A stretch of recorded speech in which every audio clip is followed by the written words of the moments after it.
વડાપ્રધાન નરેન્દ્રભાઈ મોદીના નેતૃત્વમાં કેન્દ્ર સરકારના 12 વર્ષના સફળ ભવ્ય અને જનકલ્યાણલક્ષી કાર્યકાળ પૂર્ણ થવાના અવસરે સમગ્ર બનાસકાંઠા જિલ્લામાં વિવિધ કાર્યક્રમોની ઉજવણી કરવામાં આવી રહી છે।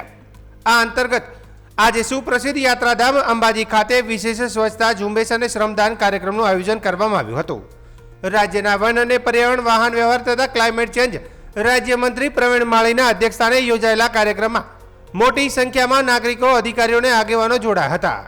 પ્રધાનમંત્રીના સ્વચ્છ ભારત અભિયાનના સંકલ્પને વધુ મજબૂત બનાવવાના હેતુથી મંત્રીએ જાતે જ હાથમાં સાવરણી લઈને નગરજનો સાથે શ્રમદાન કર્યું હતું।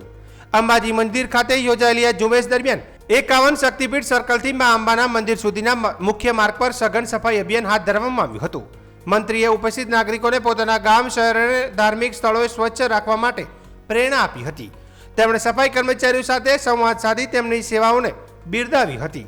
મંત્રીશ્રીની આ પહેલથી પ્રેરાઈ સ્થાનિક વેપારીઓ, દર્શનાર્થીઓ અને સેવાભાવી સંસ્થાઓ પણ ઉત્સાહપૂર્વક અભિયાનમાં જોડાયા હતા।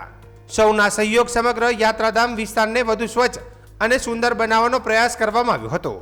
કાર્યક્રમમાં જિલ્લા વિકાસ અધિકારી એમ જે દવે, અંબાજી મંદિરના વહીવટદાર અને અધિક કલેક્ટર કૌશિક મોદી, દાતા પ્રાંત અધિકારી હરિની KR સહિતની વિવિધ વિભાગોના અધિકારીઓ, સ્થાનિક પદાધિકારીઓ અને મોટી સંખ્યામાં નગરજનો હાજર રહ્યા હતા।